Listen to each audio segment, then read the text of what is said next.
లూకాసు వార్త 2వ అధ్యాయం 7వ వచనంలో నుండి అనేక విషయాలు ప్రతిరోజు రాత్రి దేవుని వాక్యాన్ని మేము ధ్యానం చేస్తూ వచ్చినాం. అందులో భాగంగా ఆయన పశువుల తొట్టులో ప్రభువుని పరుండబెట్టారు. సత్రములో వారికి స్థలము లేనందున పశువుల తొట్టులో పరుండబెట్టును అన్న మాట మనకు కనిపిస్తూ ఉంది. ఆ తొట్టి దేనికి సాదృశ్యం అనేది చాలా మాటలు, చాలా పర్యాయాలు దేవుని వాక్యాన్ని ప్రకటిస్తూ వచ్చాం. ఈ రాత్రికాల సమయంలో పశువుల తొట్టి కాస్త ప్రభు తొట్టిగా మారిపోయింది. ఆ తొట్టిలో ప్రభు ఉండటాన్ని బట్టి ఆ తొట్టి ప్రభు తొట్టిగా మారింది. ఈ రాత్రి మరికొన్ని విషయాలు మీకు జ్ఞాపకం చేస్తాను. జాగ్రత్తగా దేవుని మాటలు వినండి. తొట్టిలో ఉన్నవాడు సర్వాధికారి అయిన దేవుడు, సర్వాధిపతి, సమస్తమును నిర్మించిన వాడైన దేవుడిగా మనకు కనిపిస్తూ ఉన్నాడు. ఈ రాత్రికాల సమయంలో దేవుని వాక్యంలో నుండి సత్రములో స్థలం లేకపోవటం వలన ఆయనను పశువుల తొట్టిలో పరుండబెట్టిన సందర్భంలో నుండి క్రిస్మస్లో ఉన్న నాయకులు, ఒక ఏడుగురు నాయకుల గురించి ఈ రాత్రికాల సమయంలో మీకు జ్ఞాపకం చేస్తాను. జాగ్రత్తగా దేవుని మాటలు వినండి. కనీసం ఒక 2-3 నాయకుల గురించి అయినా ఈ రాత్రి మనం నేర్చుకోవటానికి ప్రయత్నం చేద్దాండి. దేవుని వాక్యాన్ని జాగ్రత్తగా ఆలోచన చేస్తే ఆ తొట్టి చుట్టూ ఉన్న నాయకుల జాబితాని మీకు జ్ఞాపకం చేస్తాను. నెంబర్ 1, తొట్టి లోపల పరుండిన నాయకుడు. ఆయన ఎవరు అని అంటే ఇంగ్లీష్లోను తెలుగులోను చెప్తాను, జాగ్రత్తగా రాసుకోండి. Is a humble leader. ఆయన తగ్గింపు కలిగిన నాయకుడు. ఆయన మన ప్రభు అయిన యేసుక్రీస్తు. మొట్టమొదటి లీడర్ ఎక్కడున్నాడు చెప్పండి? తొట్టి లోపల ఉన్నాడు. He laid in the manger. ఆయన తొట్టి లోపల పరుండబెట్టారు. కానీ ఒక అద్భుతమైన నాయకుడు, ఆయన పేరు యేసుక్రీస్తు. తొట్టి వద్ద ఉన్న నాయకులు 2 కనిపిస్తున్నారు మనకి. లీడర్స్ ఎట్ మేంజర్, వారు తొట్టి పక్కనే నిలబడిన వారుగా కనిపిస్తూ ఉన్నారు. ఒక ఆమె మరియా, మరొక తండ్రి పేరు యేసోపు. వీరిరువురిని కూడా మనం జాగ్రత్తగా ఆలోచన చేస్తే తొట్టి దగ్గర ఉన్న మరీకి ఏమని పేరు పెట్టవచ్చు అంటే ఒబీడియంట్ లీడర్. ఆమె విధేయత కలిగిన నాయకురాలు. 3వ వ్యక్తి Yesobu is a supportive leader. ఆయన సహాయకుడైన నాయకుడు, సహాయక నాయకుడు. వీళ్ళిరువురు ఎక్కడ వారు గమనిస్తూ ఉంటే ఎక్కడ ఉన్నారు అని అంటే తొట్టి వద్ద ఉన్న నాయకులుగా ఈ 2 గురించి మనం ఆలోచన చేయొచ్చు. ఆ తర్వాత లీడర్స్ అరౌండ్ ద మేంజర్. తొట్టి చుట్టూ ఉన్న మరొక నాయకులు మనకు కనిపిస్తూ ఉన్నారు. ఇదే అధ్యాయంలో మనం చదువుకుంటే వారు గొర్రెల కాపరులు. వీళ్ళు ఏమని చెప్పొచ్చు అంటే వర్షిప్ లీడర్స్. వీరు ఆరాధనా నాయకులు. వీరి గురించి కూడా మనము ఈ రాత్రి ఆలోచన చేయాలి. తొట్టి లోపల ఉన్న నాయకుడు, తొట్టి దగ్గర ఉన్న నాయకులు, తొట్టి చుట్టూ ఉన్న నాయకులు. అంతకుముందు వారి చుట్టూ దేవుడు ప్రకాశమానంగా ప్రకాశించినందున అన్నమాట 2వ అధ్యాయం 9వ వచనంలో మనకు కనిపిస్తూ ఉంది. ప్రభువు దూత వారి యొద్దకు వచ్చి నిల్చుండను, మా ప్రభువు మహిమ వారి చుట్టూ ప్రకాశించినందున. వీరు ఎక్కడికి వచ్చారు అనంటే తొట్టి దగ్గరకు వచ్చి తొట్టి దగ్గర ఉన్న మరియను, యేసోబును, తొట్టిలో పరుండ చేసిన యేసుక్రీస్తు ప్రభువును చూసినట్లుగా వారు తొట్టి చుట్టూ ఆ కొందరి గొర్రెల కాపర్లు ఉన్నట్లుగా మనం ఆలోచన చేయొచ్చు. ఆ తర్వాత తొట్టి కొరకు వచ్చిన నాయకులు మరికొంతమంది ఉన్నారు. వీళ్ళు ఏమనొచ్చు అంటే సీకింగ్ లీడర్స్, అన్వేషణ నాయకులు. ఎవరిని అన్వేషించుకుంటా వచ్చారు అనంటే ఎక్కడో తూర్పు దేశం నుండి, తూర్పు దేశపు జ్ఞానులు. వీరు కూడా నాయకత్వం వహించిన వాళ్ళు. దూరమైన భారమైన ప్రయాసపడి ప్రభు దగ్గరికి వచ్చిన నాయకులుగా వీరిని, ప్రభువుని వెతుక్కుంటూ వచ్చిన నాయకులు. ఆ తొట్టి ఎక్కడ ఉంది, ఆ తొట్టిలో పండుకున్న ప్రభు దగ్గరికి చాలా దూరం నుండి ప్రయాసపడి వచ్చిన నాయకులుగా మనము ఈ నాయకుల్ని ఆలోచన చేయొచ్చు. తొట్టికి దూరముగా ఉన్న నాయకులు మనం జాగ్రత్తగా ఆలోచన చేస్తే ఈ ఇంటి యజమానుడు, సత్రపు యజమానుడే కానీ బెత్లెహేములో ఉన్న నాయక గళమంతా they are away from the manger. వాళ్ళు తొట్టికి చాలా దూరంగా ఉన్నారు. వీళ్ళు ఏమని రాసుకోవచ్చు అంటే మిస్డ్ లీడర్స్. వీరు దేవుని యొక్క దర్శనాన్ని పోగొట్టుకున్న నాయకులు, దేవుని దర్శనాన్ని కోల్పోయిన నాయకులు. వీరి గురించి కూడా మనం ఆలోచన చేయాలి. ఫైనల్లీ 7వ నాయకులు ఎవరు అంటే దే ఆర్ అప్రెసివ్ లీడర్స్. వీరు అణిచివేసే నాయకులు. ఈ అణిచివేసే నాయకులకి ఉదాహరణ హేరోదు మహారాజు, ఆ తర్వాత యెరూషలేం పట్టణంలో వారితో పాటు ఉన్న మరికొంతమంది ప్రధాన యాజకులే కానీ అక్కడ ఉన్న శాస్త్రులు, వారి గురించి మనం ఆలోచన చేయొచ్చు. మొత్తం ఎంతమంది నాయకుల పేర్లు చెప్పాను చెప్పండి? 7 నాయకులు.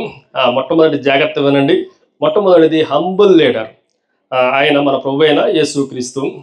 రెండవది it is a obedient leader, విధేయత కలిగిన నాయకురాలు ఆమె మరియా. మూడవది సపోర్టివ్ లీడర్, సహాయతను అందించే నాయకుడు ఆయన యేసోబు. నాలుగవది వర్షిపింగ్ లీడర్, ఆరాధనను జరిగించే లీడర్లు, వారు ఆ తొట్టు చుట్టూ ఉన్నవారుగా. ఆ తర్వాత ప్రభువుని అన్వేషించే నాయకులు, సీకింగ్ లీడర్స్, ప్రభువుని చాలా అన్వేషణ చేసుకుంటూ పరిశోధించుకుంటూ వారు డిస్కవరీ చేసుకుంటూ ప్రభు దగ్గరికి వచ్చినట్లుగా వారి గురించి మనం జ్ఞానుల గురించి చదువుకోవచ్చు. ఆ తర్వాత దేవుని తొట్టికి దూరంగా వెళ్ళిపోయిన, దేవుణ్ణి మిస్ అయిపోయారు, దే ఆర్ మిస్డ్ లీడర్స్, కోల్పోయిన నాయకులు. దేవుని జన్మమును, ప్రభు యొక్క జన్మదినాన్ని, క్రిస్మస్ను కోల్పోయిన నాయకులుగా వారి గురించి ఆలోచన చేయొచ్చు. ఫైనల్లీ ప్రభువుని అణిచివేయటానికి 2 సంవత్సరాలు తక్కువ వయసు కలిగిన వారందరినీ వధించిన ఒక భయంకరమైన హింసావాదుకుడిగా అణిచివేసే నాయకుడి గురించి, హేరోదుని గురించి కూడా మనము ఆలోచన చేయొచ్చు. ఈ 7 నాయకుల్లో మనము ఏదో ఒక కోవకు చెందిన వాళ్ళం ఈ రాత్రి. కొంతమంది క్రిస్మస్ని సెలబ్రేషన్ చేసుకున్న వాళ్ళు ఉన్నారు, కొంతమంది ప్రభువుని ఆరాధించిన వారు ఉన్నారు, ప్రభువుని మిస్ చేసుకొని దూరంగా వెళ్ళిపోయిన మరికొంతమంది ఉన్నారు.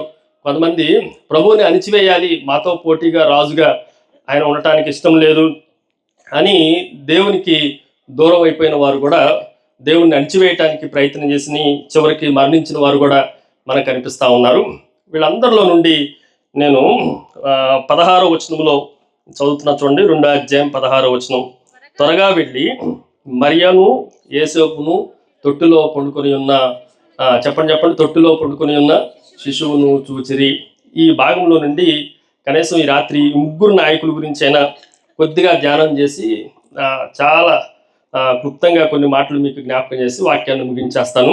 అందులో మొట్టమొదటిగా తల్లి అయిన మరియను గురించి మనం ఆలోచన చేయాలి. ఏమి నాయకురాలు అనే మనం ఆలోచన చేస్తే విధేయత కలిగిన నాయకురాలు. అందరూ చెప్పండి, ఎలాంటి నాయకురాలు? ఒబీడియంట్ లీడర్, చాలా విధేయత కలిగిన నాయకురాలు. విధేయత అనేది మానవ జీవితంలో ఎన్ని శ్రమలు వచ్చినా, కష్టాలు వచ్చినా, అవమానాలు వచ్చినా, నిందలు వచ్చినా ప్రభువు కొరకు నిలబడటం అనేది ఈ రాత్రి మనం జాగ్రత్తగా ఆలోచన చేయాలి. ఈమె దగ్గరికి గబ్రియేలు దూత వచ్చినప్పుడు ఆమెతో మాట్లాడిన కొన్ని మాటలు మత్తయి సువార్తలోను, లూకా సువార్తలోను కొన్ని విషయాలు మీకు జ్ఞాపకం చేస్తా. జాగ్రత్తగా దేవుని మాటలు వినండి. లూకా సువార్త మొదటి అధ్యాయం మనం జాగ్రత్తగా ఆలోచన చేస్తే 26వ వచనం నుండి కొన్ని మాటలు చదువుతున్నా. 6వ నెలలో, 6వ నెలలో అంటే ఎలిజబెత్ గర్భము ధరించి ఆమెకి 6వ నెలలో ఉన్నప్పుడు గబ్రియేలు దూత గలిలయలోని నజరేతులో దావీదు వంశపు వాడై యేసోపును ఒక పురుషునికి ప్రదానం చేయబడిన కన్యక యొద్దకు దేవుని చేత పంపబడెను. ఆమె వచ్చి మాట్లాడిన మాట చూస్తే, దయాప్రాప్తురాల, నీకు శుభము, ప్రభువు నీకు తోడై ఉన్నాడు అని చెప్పెను. ఆమె ఆ మాటకు బహుగా తొందరపడి ఈ శుభవచనం ఏమిటో అని ఆలోచించుకొనుచుండగా దూత, మరియా, భయపడకుము, దేవుని వల్ల నువ్వు కృప పొందితివి. ఇదిగో నీవు గర్భము ధరించి కుమారుని కని ఆయనకు యేసు అని పేరు పెట్టుదువు. ఆయన గొప్పవాడై సర్వోన్నతుని కుమారుడు అనబడును. ప్రభు అయిన దేవుడు తన తండ్రి అయిన దావీదు సింహాసనమును ఆయనకు ఇచ్చును. ఈ మాటలు చెప్పబడినప్పుడు మరియ చాలా తొందరపడింది. కొన్ని ప్రశ్నలు కూడా మాట్లాడింది. కొంతమంది మరియను మాట్లాడటం కూడా అపహాస్యంగా ఈ మధ్యకాలంలో మాట్లాడుతూ వచ్చారు. కొన్ని సందేహాలు ఉన్నవారు మాట్లాడినప్పుడు ఆ మాటల్లో దేవుని ప్రణాళిక కూడా ఉంది. జకరియా నమ్మలేదు గనక మోగవాడు అయిపోయాడు. కానీ మరియ మాట్లాడటం అవసరం. లేకపోతే ఇప్పుడున్న కాలంలో, ఈ టెక్నాలజీ బాగా ఉన్న కాలంలో నేను పురుషుని ఎరగని దాననే అని మాట అనకపోతే చాలా మందికి ఆ సత్యాన్ని బైబిల్ చెప్పలేకపోయేది. కాబట్టి నేను పురుషుని ఎరగని దాన్ని అని చెప్పటం, ఆ సాక్ష్యం చెప్పటం, పరిశుద్ధాత్మ దేవుడు పరిశుద్ధ గ్రంథములో లిఖించటం, ఇది మనం అందరం గమనించడానికి, మరి యొక్క పరిశుద్ధ జీవితానికి మనం నేర్చుకునే కొన్ని కోణాలు. అయితే మనం జాగ్రత్తగా ఆలోచన చేస్తే దేవుని మాటలన్నిటికీ ఆమె చెప్పిన సమాధానం ఏంటంటే, చూడండి తర్వాత పేజీ తిప్పి 37వ వచనంలో, దేవుడు చెప్పిన ఏ మాట అయినను నిరర్థకము కానేరదని ఆమెతో చెప్పును. అందుకు మరియా, ఇదిగో ప్రభువు దాసురాలను, నీ మాట చొప్పున నాకు జరుగునుగాక. ఇది ఒబీడియన్స్, ఇది విధేయతకు తార్కాణము. నీ మాట చొప్పున నాకు జరుగునుగాక.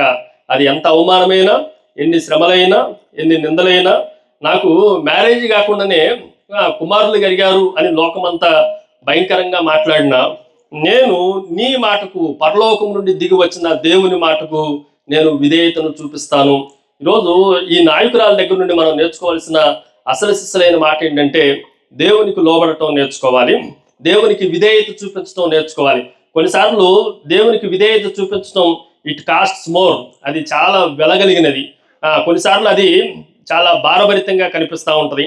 ఈ రోజుల్లో దేవుని మాటకి, సేవకుని మాటకి విధేయత చూపించేవాళ్ళు లేరు, ఎదురు చెప్పేవాళ్ళు ఎక్కువయ్యారు, ఎదురు ప్రశ్నించేవాళ్ళు ఎక్కువ అయిపోయారు.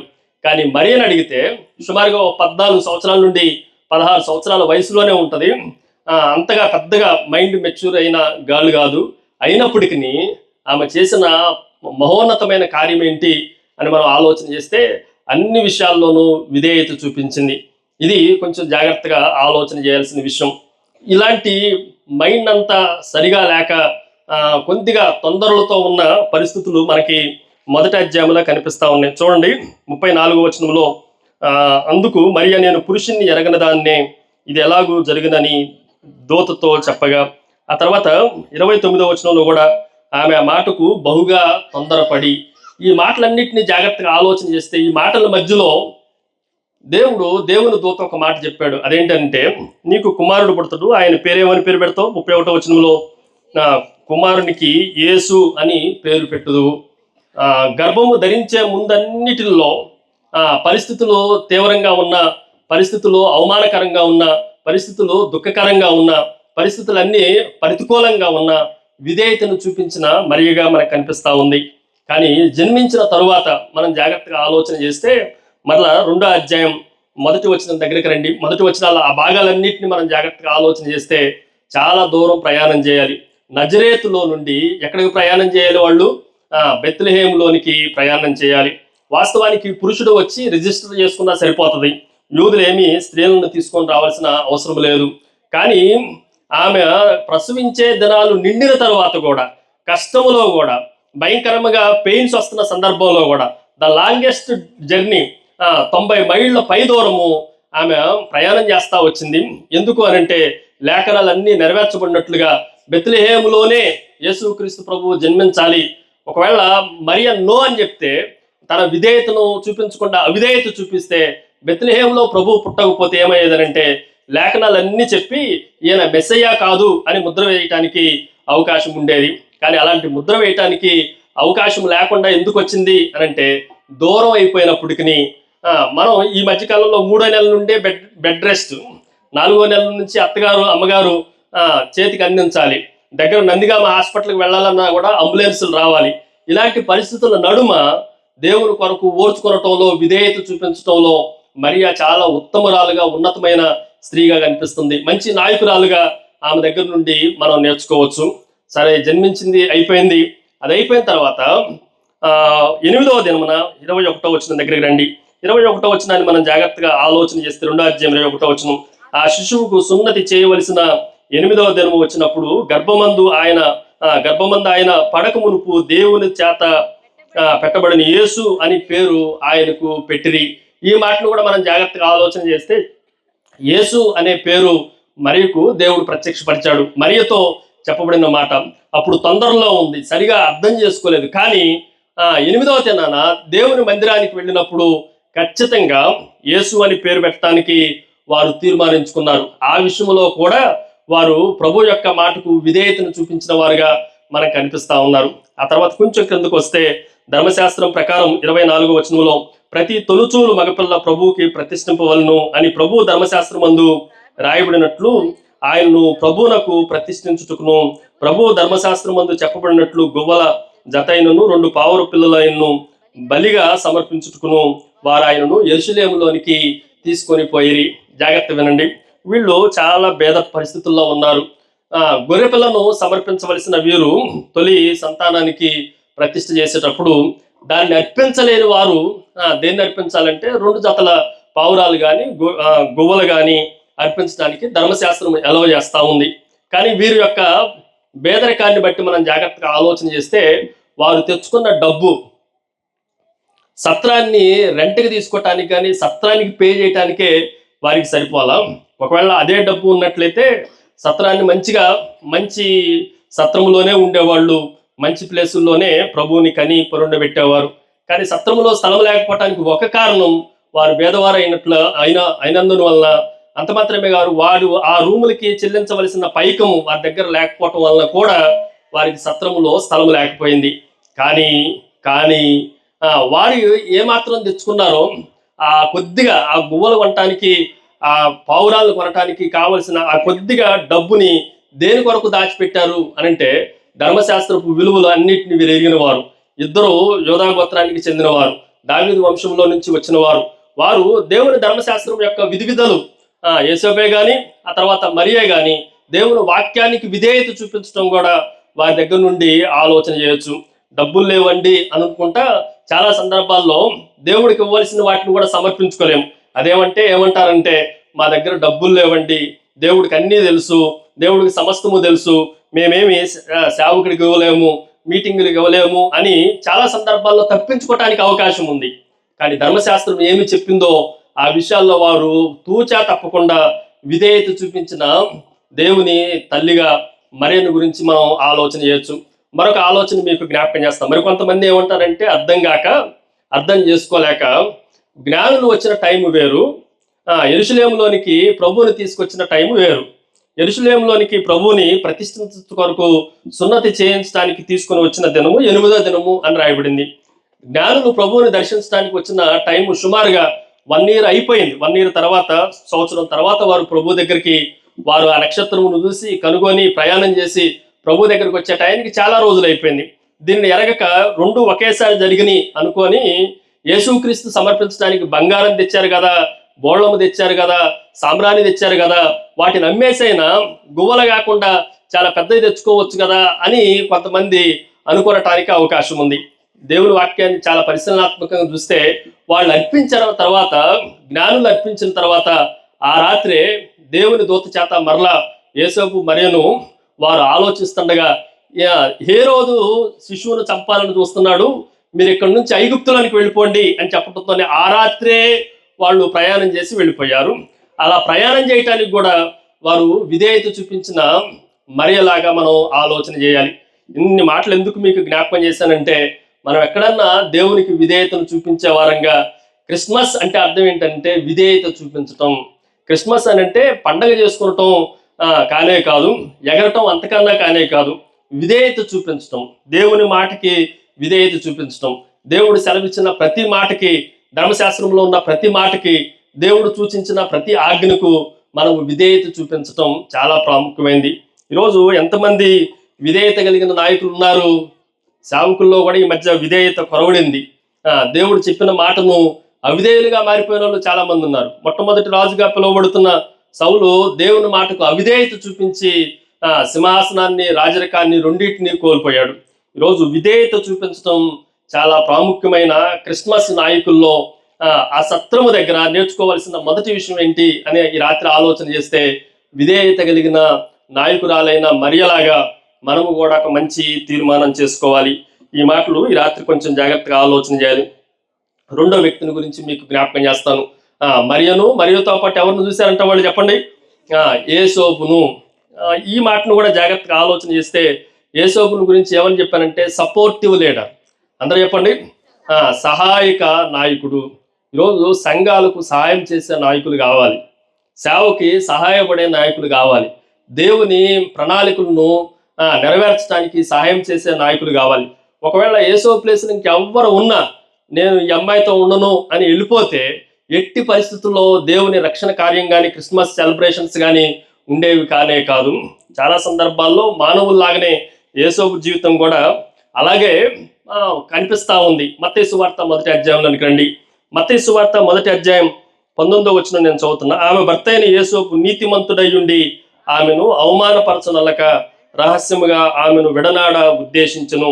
అతడు ఈ సంగతులను గూర్చి ఆలోచించుకొనుచుండగా ఇదిగో ప్రభువు దూత స్వప్నమందు అతనికి ప్రత్యక్షమై, దావీదు కుమారుడు అయిన యేసోపు, నీ భార్య అయిన మరియను చేర్చుకొనుటకు భయపడకుము, ఆమె గర్భము ధరించినది పరిశుద్ధాత్మ వలన కలిగినది, ఆమె యొక్క కుమారుని కనును, తన ప్రజలను వారి పాపము నుండి ఆయనే రక్షించును గనక యేసు అని పేరు పెట్టుదు అనెను. ఈ మాటను కూడా జాగ్రత్తగా వినండి. వారిద్దరికి ప్రదానం చేయబడింది కానీ ప్రదానమైన తర్వాత వివాహం జరగలేదు. వివాహానికి ప్రదానానికి మధ్యలో సుమారుగా 1 సంవత్సరం కాలం యూదుల సాంప్రదాయం ప్రకారం ఉంటుంది. ఈ మధ్యలో ఏదన్నా అయితే ఈ బెట్రోతులను, ఈ ప్రదానాన్ని వాళ్ళు వీగిపోయేటట్లుగా క్యాన్సిల్ చేసుకోవటానికి, బ్రేక్ చేయటానికి అవకాశం ఉంది. ఈ బ్రేక్ చేయటం కూడా ఎక్కడైనా పొరపాటు జరిగితే ఈ కన్యకను, నేను చేసుకోవలసిన ప్రదానం చేయబడిన ఈ కన్యక గర్భం ధరించింది అని ఊరి మధ్యలో పెద్దల దగ్గరికి తీసుకుని వచ్చి ఆమెను పంచాయతీ పెట్టి నానా రకాలైన యాగిరి చేయటానికి ధర్మశాస్త్రం కూడా ఒప్పుకుంటా ఉంది. ఎందుకు అనంటే ఆమె ఒకవేళ రేప్ చేయబడుతున్నప్పుడు అరవలేదు, కేకలు వేయలేదు కనుక ఇలాంటి అవకాశాలు ఉన్నాయి. కానీ ఈయన దేవుడు దర్శించక ముందే, దేవుడు ఆయనతో మాట్లాడక ముందే, దేవుని దూత గబ్రియేలు మాట్లాడక మునిపే ముందుగానే నీతిమంతుడిగా రహస్యముగా అవమానపరచనల్లక, ఈ 2 మాటలు మనం జాగ్రత్తగా ఆలోచన చేస్తే కొంతమంది లోకములో చాలా నీతిమంతులుగా కనిపిస్తూ ఉంటారు. ఇతడు కూడా యవనస్తుడే. ఈ యవన కాలంలో ఉన్న యేసోబును మనం జాగ్రత్తగా ఆలోచన చేస్తే ఏ మాత్రము మరియను అవమానపరచడానికి ఇష్టపడలేదు. రహస్యంగా విడనాడాలి అనుకున్నాడు. ఈ మనసును ఎరిగిన ప్రభు ఆయనే స్వయంగా చెప్పిన తర్వాత ఇప్పుడు అవమానాలు వస్తూ ఉంటాయి. తల్లిదండ్రులు ఎందుకు గలిలయ నుండి వాళ్ళు, నజరేతు నుండి వారు బెత్లెహేములోనికి వచ్చిన తర్వాత ఎందుకు సత్రములో స్థలం లేదు అనంటే, వాస్తవానికి వీళ్ళిద్దరూ ఇలాంటి పరిస్థితుల్లో ఉన్నారు కనుకనే వారికి స్థలం లేదు. ఇలాంటి అవమానకరమైన పరిస్థితులు ప్రజలు అంగీకరించలా, వారి కుటుంబ సభ్యులు అంగీకరించలా, వారి గోత్రికులు అంగీకరించలా, వారి జనాంగం అంగీకరించలా, బెత్లెహేము ప్రజలు అంగీకరించలా. కానీ ఇలాంటి పరిస్థితుల్లో సపోర్టివ్గా యేసోబు నిలబడటం మనం జాగ్రత్తగా ఆలోచన చేయాలి. ఎంత దూరం అని మనం ఆలోచన చేస్తే, నాకు సంబంధం లేని ఈ కుమారుడు కొరకు నేనింత దూరం ఎందుకు ప్రయాణం చేయాలి? ఈ రాత్రి నేను పొద్దున్నే లేచి ఏ రోజు చంపుతాడు అనుకొని ఎప్పుడో బయలుదేరొచ్చు కదా, ఆ రాత్రే ఎందుకు బయలుదేరాలి? మనం జాగ్రత్తగా ఆలోచన చేస్తే తల్లిని కాపాడటంలో, కుమారుణ్ణి కాపాడటంలో సపోర్టివ్గా ఉన్న నాయకుడు ఎవరు అనంటే యేసోబు. యేసోబు ఏ మాత్రము సహాయం చేయలేకపోతే, ఏ మాత్రము సహాయతను అందించలేకపోతే ఈ రాత్రి క్రిస్మస్ ఉండేది కానే కాదు. ఈరోజు మనము దేవుని సంఘానికి ఎంతవరకు సహాయకరంగా కనిపిస్తా ఉన్నాం? చాలా సందర్భాల్లో మనం పడద్రోసే వారంగా, పడగొట్టే వారంగా, చెడగొట్టే వారంగా కనిపిస్తున్నాం, కానీ సంఘాన్ని నిలబెట్టే వారంగా కనిపించట్లా. ప్రభు వాగ్దానాలను వాటి కొరకు నిలబడే వారంగా, సహాయం చేసేవారుగా కనిపించట్లా. అంత మాత్రమే కాదు, తీసుకొని వచ్చిన యూదుల మత ఆచారాలన్నింటినీ ఆయన కూడా పాటిస్తా ఉన్నాడు. చక్కగా డబ్బులన్నీ ఏమైపోయినాయో, కానీ ఈ గువ్వలు వండటానికి, పావురాలు వండటానికి ఆయనకున్న డబ్బు అంతటిని ఖర్చు పెట్టడానికి సపోర్టివ్గా మరే పక్కన నిలబడినట్లుగా దేవుని వాక్యం నుండి మనం ఆలోచన చేయొచ్చు. ఉన్నారా ఇక్కడ? ఏం చెప్తున్నారా? అయ్యగారు చెప్పుకుంటున్నారు అన్నట్టుంది. మీరే నాయకులో తేల్చుకోవాలి. రాత్రి జాగ్రత్త వినండి. సంఘానికి కానీ, సేవకునికి కానీ మనం ఏమన్నా సహాయం చేస్తున్నామా? సహాయం చేయటానికి ఏమన్నా ఆలోచిస్తున్నామా? కొన్ని క్లిష్టమైన పరిస్థితుల్లో, అవమానకరమైన పరిస్థితుల్లో, నిందలు వేస్తున్నప్పుడు, అన్ని మంచిగా ఉన్నప్పుడు సపోర్ట్ చేయటం పెద్ద ఇబ్బంది ఏం లేదు. డబ్బులు ఉన్నప్పుడు సపోర్ట్ చేయటం పెద్ద ఇబ్బంది ఏం లేదు. లేనప్పుడు సపోర్ట్ చేయటం, నిందలు అవమానాలు కలుగుతున్నప్పుడు నమ్మకంగా సహకారులుగా నిలబడటం. ఈరోజు సేవలో కూడా సహకారులు కావాలి, సహాయం చేసే వాళ్ళు కావాలి, హెల్పర్స్ ఉండాలి, సపోర్టర్స్ ఉండాలి. ఇది క్రిస్మస్ మనకి ఏమని నేర్పిస్తుందనంటే, క్రిస్మస్లో సపోర్ట్ చేసే నాయకుడైన యేసోబు జీవితం మనందరికీ ఆదర్శము. ఈరోజు మరికొన్ని విషయాలు మీకు జ్ఞాపకం చేస్తాను. లూకాసు వార్తలోనికి రండి. లూకాసు వార్తలో వారు గొర్రెల కాపరులు వచ్చినప్పుడు తొట్టి దగ్గర ఎవరెవరిని చూశారని రాయబడింది. 16వ వచనంలో వారు త్వరగా వెళ్ళి మరియను యేసోబును తొట్టిలో పడుకుని ఉన్న శిశువును చూచిరి. మరియకు దూరంగా లేడు, శిశువుకి దూరంగా లేడు.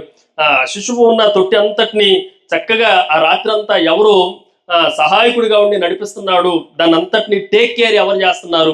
దూరంగా ప్రయాణం చేయాల్సినప్పుడు తీసుకుని వెళ్తున్నది ఎవరు? ఆ నజరేతులో నుండి మరలా గలిలయలోనికి తీసుకుని వచ్చినప్పుడు ఆ ప్రయాణం అంతట్లో అక్కడ ఉన్న ఆ పశువు మీద ఎక్కించుకొని వచ్చినట్లుగా మనకి ఫోటోలు కనిపిస్తూ ఉంటాయి. ఆయన పక్కన నడుచుకున్నట్లుగా ఇంత కష్టమైన జర్నీలో కూడా, ప్రయాణంలో కూడా తల్లి అయిన మరియకును కుమారుడైన యేసుక్రీస్తుకును ఆయన సహకారిగా ఉన్నాడు, సహాయం చేసే నాయకుడిగా ఉన్నాడు అన్న సత్యాన్ని మనం గ్రహించాలి. ఈ ఇద్దరు నాయకులు ఎవరెవరు చెప్పండి? ఒక ఆమె తల్లి అయిన మరియ గురించి ఏమని చెప్పాను? విధేయత కలిగిన నాయకురాలు. రెండవ వ్యక్తి పేరు ఏం పేరు చెప్పండి? జోసఫ్. యేసోబు. ఈయన ఎలాంటి వాడు అంటే సపోర్టివ్ లీడర్, సహాయం చేసే నాయకుడు. మరొక లీడర్ గురించి మనము ఆలోచన చేద్దండి. ఆయన మన ప్రభు అయిన యేసుక్రీస్తు. ఎవరు చెప్పండి? మన ప్రభు అయిన యేసుక్రీస్తు. ఆయనను ఎక్కడ పడుకోబెట్టారు? ఇది కొంచెం జాగ్రత్తగా ఆలోచన చేయాలి. Humble leader. ఆయన చాలా తగ్గింపు కలిగిన నాయకులు. ఈరోజు తెలుగులో ఒక సామెత ఉంది, అన్నీ ఉన్న ఆకు అనిగమనిగి ఉంటుందంట, ఏమీ లేని ఆకు ఎగిరెగిరి పడుతుందంట. ఈ సామెత చాలా మంది సేవకులకు, విశ్వాసులకు కూడా, ఏమీ లేకపోయినా ఎగిరెగిరి పడేవాళ్ళు కొంతమంది ఉంటారు. వెనక తిరిగి చూస్తే ఏముండదు, చదువు ఉండదు, జ్ఞానం ఉండదు, బుద్ధి ఉండదు, డబ్బు ఉండదు, ఏముండదు, కానీ ఎగరటం మాత్రం భలే ఎగురుతారు. కానీ ఇక్కడ ఉన్న ఆయన ఎలాంటి వాడు అనంటే సర్వాధికారి అయిన దేవుడు. అందరూ చెప్పండి. ఆయన గురించి దేవుని దూత మరియకు తెలియజేసిన మాట లూకా సువార్త 1వ అధ్యాయం 32వ వచనంలో, ఆయన గొప్పవాడై. ఆయన ఎవరంటే చెప్పండి? ఆయన గొప్పవాడు, చాలా ఉన్నతమైన వాడు, చాలా బలశాలి, ధీరుడు. ఆయన గురించి ఇంకేమైనా రాయబడిందంటే సర్వోన్నతుడైన కుమారుడు అనబడును, సర్వోన్నతుడైన వాడు. ఇంకా రోమిలికి రాసిన పత్రిక 9వ అధ్యాయంలో మనం 9వ అధ్యాయం 5వ వచనంలో మనం చదివితే సర్వోన్నతుడైన దేవుడై ఉండి అన్న మాట మనకు కనిపిస్తా ఉంది. ఈ మాటలన్నింటినీ జాగ్రత్తగా ఆలోచన చేస్తే ఇంత గొప్పవాడు ఏమీ లేనివాడుగా ఎక్కడ ప్యాలెస్లో పుట్టాడా? మా కింగ్ సైజ్ బెడ్లో ఏమన్నా పడుకోబెట్టారంటే కాదు కాదు కాదు. ఎక్కడ పడుకోబెట్టారు అంటే పశువుల తొట్టులో పరుండబెట్టారు. ఇది కొంచెం జాగ్రత్తగా ఈ రాత్రి ఆలోచన చేయాల్సిన విషయాలు. యేసుక్రీస్తుని గురించి ఒక 3 విషయాలు మీకు జ్ఞాపకం చేసి నా వాక్యాన్ని నేను ముగించేస్తాను. మొట్టమొదటిది, ఆయన తన తగ్గింపు జీవితాన్ని ప్రజలకు ఎలా చూపిస్తున్నాడు అనంటే, నేను కూడా మీ అందరిలాగా దీనుడును, దరిద్రుడును, ఏమీ లేనివాడును అని పశువుల తొట్టులో పరుండు పెట్టడం వలన మనకి జ్ఞాపకం వస్తూ ఉంది. జాగ్రత్త వినండి. ఆయన మనుషులందరితో సమానంగా పోల్చుకుంటుండు. నేను నరుడినే కానీ నేను దేవుణ్ణి కాదు, నేను సర్వాధికారి అయిన దేవుణ్ణే కానీ నేను మనుషులతో ఈక్వల్గా ఉంటున్నాను అని చెప్పడానికి ఆయన చూపిస్తున్న 3 సత్యాలు ఈ రాత్రి మీకు జ్ఞాపకం చేస్తాను. పశువుల తొట్టులో పరుండబెట్టడాన్ని బట్టి మనకేమర్థం అవుతుంది అంటే, ఆయన గురించి చెప్పాలి అని అంటే కొన్ని మాటలు మిమ్మల్ని అడుగుతా. భూమి అంతా ఎవరిది? చెప్పండి. భూమి అంతా ఎవరిది? ఆయనదే. ఆయన లేకుండా ఏమీ కలగలేదు. సమస్తమును ఆయన మూలముగానే కలిగను. ఆకాశము పరమాకాశములు ఎవరివి? 1000 కొండల మీద పశువులన్నీ ఎవరివి? బంగారం ఎవరిది? వెండి ఎవరిది? బుద్ధి జ్ఞానములు సర్వసంపదలు ఎవరివి? చెప్పండి. భూమి మీద ఉన్నవన్నీ ఆయనే. ఆయన లేకుండా ఏది కలగలేదు. సమస్తము ఆయన నిర్మించిన వాడే. ఆయనే సమస్తానికి ఆధారము. ఆయనే ఆధార సంభూతుడు. భూమిలో ఉన్నాయి కానీ, పరలోకంలో ఉన్నాయి కానీ, భూమి కింద ఉన్నవే కానీ అన్నిటి మీద ఆయనకే హక్కు ఉంది. వెండి ఆయనదే, బంగారం ఆయనదే. అలాంటి వాడు ఏమి లేకుండా ఉన్నాడు అంటే ఏమీ లేని వాడుగా తన్ను తాను రిక్తునిగా చేసుకుంటా ఉన్నాడు. ఈ మాటను మనం జాగ్రత్తగా ఆలోచన చేస్తే మనల్ని మనం రిక్తునిగా చేసుకోవటానికి, తగ్గింపు జీవితాన్ని కలిగి ఉండటానికి, మనల్ని ఎంత తగ్గించుకోగలమో అంత తగ్గించుకోవటానికి మనము ఇష్టపడట్లా. దేవుణ్ణి అడిగితే, ప్రభువుని అడిగితే ప్రభు చెప్తాడంటే 100 పాయింట్స్ ఉన్న నేను 0 పాయింట్స్ దాకా రాగలను. ఈరోజు ఒకళ్ళు 0 పాయింట్ దగ్గర నివసించడానికి ఇష్టపడట్లేదు. ఆయన దేవుని స్వరూపము కలిగిన వాడయుండి దేవునితో విడిచిపెట్టకూడని భాగ్యమని ఎంచుకొనక దాసుని స్వరూపమును ధరించి ఆయన శిలువ మరణం పొందినంతగా తన్ను తాను తగ్గించుకొనెను. ఎంత రిక్తునిగా చేసుకోవాలో అంత రిక్తునిగా మొదటి రోజునే మనకు కనిపిస్తా ఉన్నాడు. జాగ్రత్తగా వినండి. ఎన్నో రోజు కనిపిస్తున్న ఆయన? మొదటి రోజునే కనిపిస్తా ఉన్నాడు. ఆయనకి ఎంత అధికారం ఉంది అనంటే, ఆకాశం ఆగిపోమంటే ఆగిపోతుందా? భూమి ఆగిపోమంటే ఆగిపోతుందా? తుఫాను ఆగిపోమంటే ఆగిపోతుందా? ఈ చెట్టు ఎండిపోమంటే ఎండిపోతుందా? వీటిలన్నిటి మీద సర్వ అధికారం కలిగిన వాడుగా, పంచభూతాల మీద అధికారం కలిగిన వాడుగా, అన్నిటి మీద, చివరికి సమాధుల్లో ఉన్నవారు కూడా లేచి రమ్మంటే బయటకు వస్తారంటే అంత అధికారం కలిగిన వాడు, ఏమీ లేని వాడుగా, ఆయన మనుషుల చేత విసర్జింపబడిన వాడుగా. యెషయా గ్రంథం 53వ అధ్యాయం మనం చదివితే ఆయనకు స్వరూపమైనను సొగసైనను లేదు అని చెప్తూ అక్కడ ఒక మంచి మాట రాయబడింది. చూడండి, యెషయా గ్రంథం 53వ అధ్యాయం, యెషయా గ్రంథం 53వ అధ్యాయం 3వ వచనం. అతడు తృణీకరింపబడిన వాడాయను, మనుషుల వలన విసర్జింపబడిన వాడాయను, వ్యసనాక్రాంతుడిగా. విసర్జించబడిన వాడు. పశువుల తొట్టులో ఎందుకు పరుదును పెట్టాడు అని అంటే అందరూ ఆయనను అప్రోచ్ అవటానికి. ఒకవేళ ప్యాలెస్ లో ఉంటే కింగులు మాత్రమే, రాజులు మాత్రమే రావడానికి అవకాశం ఉండేది. ఆయన ఎక్కడో ప్రత్యేకమైన స్థలంలో, ఉన్నతమైన స్థలంలో ఉంటే కొంతమంది నాయకులు మాత్రమే రావటానికి ఉండేది. మనం అందరము ఆయనను సమీపించడానికి, ఇదిగో బలహీనులైన గొర్రెల కాపర్లు కూడా ప్రభువుని సమీపించడానికి ఆయన దీనుడుగా, దరిద్రుడుగా మన కొరకు పశువుల తొట్టులో జన్మించాడు. మానవుల యొక్క ఆధ్యాత్మిక స్థితిని జాగ్రత్తగా ఆలోచన చేయాలి. రెండో విషయాన్ని మీకు జ్ఞాపకం చేస్తాను, జాగ్రత్తగా వినండి. దేవుని యొక్క పరిశుద్ధతను గురించి మనం జాగ్రత్తగా ఆలోచన చేస్తే ఆయన యందు ఏ పాపము లేనే లేదు, ఎన్నడూ పాపము చేయలేదు. కానీ మొదటి రోజు నుండి ఆయన పాపులతో కలిసి నివసించడానికి ఇష్టపడిన వాడు. From the beginning of the first day, మొదటి రోజు నుండే ఎవరితో సహవాసం చేయటానికి, ఎవరితో ఉండటానికి ఈ లోకానికి వచ్చారంటే పాప శరీర ఆకారమును ఆయనే ధరించి, ఆయన శరీరమందు పాపమునకు విముక్తి కలగజేయటానికి, పాపానికి ప్రాయచిత్తం కలగజేయటానికి ఆయన పాప శరీర ఆకారంతో వచ్చాడు. 2 ఎగ్జాంపుల్స్ మీకు జ్ఞాపకం చేస్తారు, జాగ్రత్తగా వినండి. మొదటిది, జాగ్రత్తగా ఆలోచన చేస్తే, పరిశుద్ధుడైన దేవునికి సున్నతి అవసరం లేదు. సున్నతి ఎవరు చేయించుకోవాలి అనంటే పాపులైన వారు సున్నతి చేయబడాలి. అది బాహ్య సంబంధమైన సున్నతే గాని, అంతరంగిక సంబంధమైన సున్నతే గాని యేసుక్రీస్తు ప్రభువుకి సున్నతి అవసరం లేదు. మరి ఎందుకు 8వ దినాన పరిశుద్ధ దేవాలయంలోనికి వచ్చి ఆయన సున్నతి చేయించుకోవాల్సి వచ్చిందనంటే, నేను ఇదిగో పాపులందరి కొరకు నేను వచ్చాను. ఈ లోకంలో ఉన్న మనుషులందరూ పాపం వలన నాకు దూరం అయిపోతే అదే పాపులను రక్షించడానికి, అదే పాప శరీరాకారంతో నేను వచ్చాను గనక నేను కూడా సున్నతి చేయించుకోవాల్సి వచ్చింది. ఈ మాటను జాగ్రత్తగా ఆలోచన చేయాలి. రెండో విషయాన్ని మీకు జ్ఞాపకం చేస్తాను. చూడండి, 21వ వచనంలో మరలా 2వ అధ్యాయం, లూకాసు వార్త 2వ అధ్యాయం 21, 22 వచనాలు. ఆ శిశువునకు సున్నతి చేయవలసిన 8వ దినము వచ్చినప్పుడు, ఎందుకు చేయవలసి వచ్చిందనంటే పాపులతో నేను ఉన్నాను అని తన్ను తాను రిక్తునిగా చేసుకునటం వలన ఆ పదం రాయబడవలసి వచ్చింది. ఆ కింద రాయబడిన మాట 22వ వచనం. మోషే ధర్మశాస్త్రము చొప్పున వారు తమ్మును శుద్ధి చేసుకును దినములు గడిచినప్పుడు. జాగ్రత్త వినండి, ఎవరెవరు కేవలం మరియకు మాత్రమేనా శుద్ధి అవసరము? వారు అని రాయబడిందా, ఆమె అని రాయబడిందా?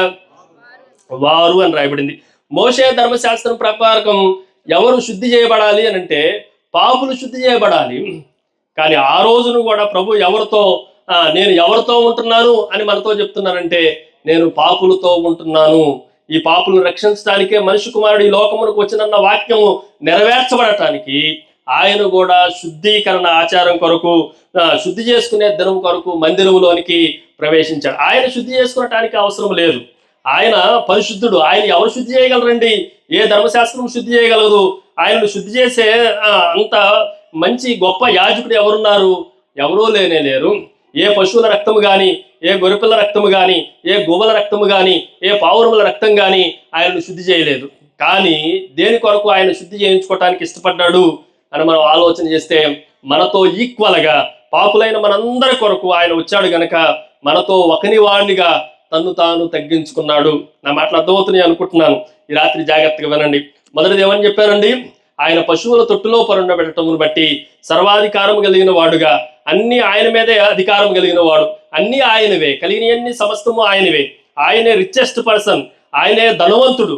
అలాంటి వాడు ఏమీ లేని దరిద్రుడుగా అందరూ ఆయన్ని సమీపించడానికి మన కొరకు పశువుల తొట్టులో పండుకోవాల్సి వచ్చింది. రెండవ కారణాన్ని మనం జాగ్రత్తగా ఆలోచన చేస్తే, ఆయనకు ఏ శుద్ధి అవసరం లేదు, ఏ సున్నతి ఆయనకు అవసరం లేదు. అంత పరిశుద్ధుడు కూడా ఎందుకు సున్నతి చేయించుకోవాల్సి వచ్చింది? ఎందుకు సున్నతి చేయించుకున్నాడు? ఎందుకు శుద్ధ దినములు సంపూర్ణం చేసుకొని మందిరానికి వచ్చాడు అని మనం ఆలోచన చేస్తే, పాపులతో నేను కలిసి ఉంటున్నాను, పాపులకు స్నేహితుడు అనబడటానికి, మనందరినీ మన పాపము నుండి విడిపించడానికి ఆయన కూడా పాప శరీర ఆకారంలో వచ్చాడు అని నిరూపించడానికి యేసుక్రీస్తు ఈ 2 కార్యాలను నెరవేర్చాడు అన్న సత్యాన్ని మనం గ్రహించాలి. మరొక మాటను మీకు జ్ఞాపకం చేస్తాను. ఈ సమయాన్ని మనం జాగ్రత్తగా ఆలోచన చేస్తే ఇటువైపున ఇలాగ చెప్తానే యేసుక్రీస్తు మరొక కోణాన్ని మనం జాగ్రత్తగా ఆలోచన చేస్తే ఆయనను టచ్ చేయటం ఒక రోజున పిలాతు చెప్పాడు. ఏమని చెప్తున్నాడంటే, నాకు సర్వాధికారం కలిగినది, నిన్ను సిలువకు అప్పగించడానికైనా సిలువను రద్దు చేయటానికైనా నాకు అధికారం కలిగినది అని చెప్పినప్పుడు పిలాతుతో ప్రభువు చెప్పిన మాట ఏంటంటే, పైనుండి నీకు అధికారం ఇవ్వబడితే తప్ప నువ్వు నా ప్రాణమును ఏమి చేయలేవు, నన్ను టచ్ చేయ కూడా టచ్ చేయలేవు. ఈరోజు కొంచెం జాగ్రత్తగా ఆలోచన చేస్తే ఈ వన్డే శిశువుని పుట్టుకునటం ఎవడి వల్ల కాల. ఉదాహరణకి ఆ రోజు రోమా సామ్రాజ్యాన్ని అధిపతిగా ఉన్న అగస్టస్ కైసరి అయిన ఔగస్తు వలన ఆజ్ఞ అయింది. ఆ తర్వాత ఆ దేశానికి, సిరియా దేశానికి కురేని అనేవాడు అధిపతిగా, గవర్నర్గా కనిపిస్తా ఉన్నాడు. ఏ రోజు చంపేయాలి అని ప్రయత్నం చేస్తా ఉన్నాడు. కానీ ఇవన్నీ వన్డే శిశువుగా ఉన్న, ఒక్కరోజు ఆయనే కుమారుడిగా ఉన్న ఆ కుమారుడిని పుట్టుకొనటం కానీ టచ్ చేయటం కానీ ఎవరి వల్ల కాటలేదు.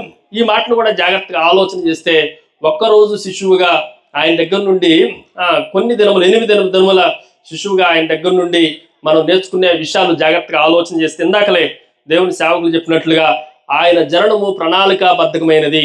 ఉదాహరణకి యేసుక్రీస్తు జన్మించిన వెంటనే అక్కడ నుండి దూరం నుండి ఆయన జన్మించిన ఫస్ట్ రోజునే జ్ఞానులు వస్తే ఏమయ్యేది అని అంటే వెంటనే ప్రభు గురించి తెలిసిపోయేది. ఎవరికి తెలిసేది? అక్కడ ఉన్న వాళ్ళందరికీ తెలిసేది. యేసుక్రీస్తు 8వ దినాన్ని ఎక్కడ తీసుకొని వచ్చారు? బెత్లెహేము నుండి యెరూషలేములోనికి తీసుకొని వచ్చారు. యెరూషలేములో కలవరం ఉంది. యెరూషలేములో హేరోదు కంగారు పడ్డడు. జ్ఞానుల వలన పరిష్కారంగా తెలుసుకోండు. ఒకవేళ ఆయన మొదటి రోజునే వచ్చినట్లయితే యెరూషలేము మందిరములో 8వ దినమున ఆయన ఖచ్చితంగా రావాలి ప్రభు. ఖచ్చితంగా ఆ రోజునే ఆయన చంపేయటానికి కూడా అవకాశం ఉండేది. కానీ ఆ రోజున జ్ఞానులు హేరోదును చేరుకోలేకపోయారు. కారణం ఏంటంటే దేవుని ప్రణాళికాబద్ధమైన పరిస్థితులన్నీ దేవుని జీవితంలో జరుగుతూ ఉన్నాయి. ఈరోజు మనం జాగ్రత్తగా ఆలోచన చేస్తే దీని అర్థం ఏంటి అంటే, మొదటి రోజు నుండి యేసుక్రీస్తు ప్రభువు జీవితం ప్రారంభమైన మొదటి రోజు నుండి దేవుని చిత్తానికి లోబడిన వాడు. ఈ 3 విషయాలు జాగ్రత్తగా వినండి. ఆయన ఎలాంటి నాయకుడు అని మనం ఆలోచన చేస్తే వెరీ హంబుల్, చాలా తగ్గింపు జీవితం కలిగిన నాయకుడు. ఈయన దగ్గర నుండి నేర్చుకునేది ఏంటంటే, మనుషులతో ఈక్వల్గా ఉండటానికి, దీనుడుగా, దరిద్రుడుగా, పశువుల తొట్టులో ఉండటానికి ఇష్టపడిన వాడు, అన్నీ కలిగి ఉన్నప్పటికీ. రెండోది మనం జాగ్రత్తగా ఆలోచన చేస్తే ఏ పాపము ఆయనలో లేనే లేదు. పరిశుద్ధుడైన వాడు, పరిశుద్ధంగా జన్మించిన వాడు అయినప్పటికీ పాపులైన మనతో ఆయన సహవాసం చేయటానికి, స్నేహం చేయటానికి, పాపం నుండి మనం విడిపించడానికి ఆయన మన కొరకు సున్నతి చేయించుకోవాల్సి వచ్చింది. రెండవది శుద్ధి చేయాల్సిన దినములను సంపూర్తి చేసుకోవాల్సి వచ్చింది. మూడవది మనం జాగ్రత్తగా ఆలోచన చేస్తే మొదటి దినం మొదలుకొని దేవుని చిత్తానికి సంపూర్ణంగా లోబడుతుంది. మనం అనొచ్చు, ఆయనకి బుద్ధి లేదు కదా, అప్పటికి వయసు రాలేదు కదా, జ్ఞానం లేదు కదా, ఎవరో ఆయన్ని కదిలించాలి కదా, ఎవరో పాలు పట్టాలి కదా, ఏమి ఆయన చిత్తాన్ని నెరవేర్చాడు అని మనం ఆలోచన చేస్తే వాళ్ళు కూడా ఎవరి చేతిలోనే ఉన్నారు అనంటే ప్రభువు చేతిలోనే ఉన్నారు.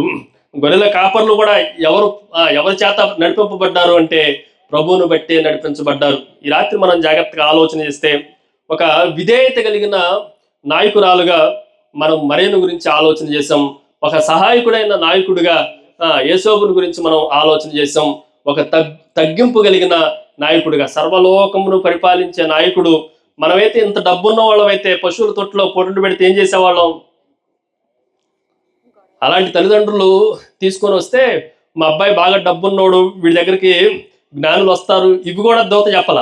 ఎవరెవరికి ఏం చెప్పాలో జ్ఞానులు వస్తారని చెప్పినట్టయితే మరియా యేసోబు కూడా ఏం చేసేవాళ్ళు తెలియదు.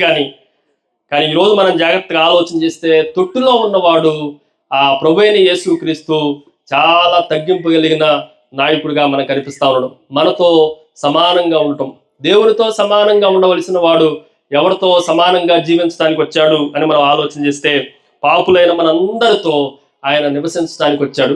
ఈ రాత్రి కొంతమంది ఆ క్రిస్మస్ని మిస్ అయ్యారు. కానీ ఈ 3 నాయకుల గురించే ఈ రాత్రి మనం ఆలోచన చేద్దాం. ఈ 3లో ఎవరిలాగా ఉండటానికి మనం తీర్మానం చేసుకోవాలి. 3లాగా ఉండటానికి మనం విధేయత కలిగిన వారంగా ఉండాలి.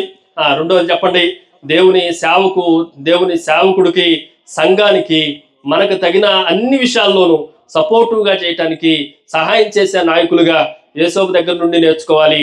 ఇదిగో అన్నీ ఉన్న దేవుని దగ్గర, మనుషుల దగ్గర తన్ను తాను తగ్గించుకొని రిక్తునిగా చేసుకున్న యేసుక్రీస్తు ప్రభు యొక్క నాయకత్వం గురించి కూడా మనం ఆలోచన చేసాం. ఇలాంటి క్రిస్మస్ లో ఉన్న నాయకుల జీవితాలు మన జీవితాలను బాగు చేసినట్లుగా మనల్ని మనం దేవునికి సమర్పించుకుందండి, మనల్ని మనం ప్రభువుకి ప్రతిష్ఠించుకుందండి.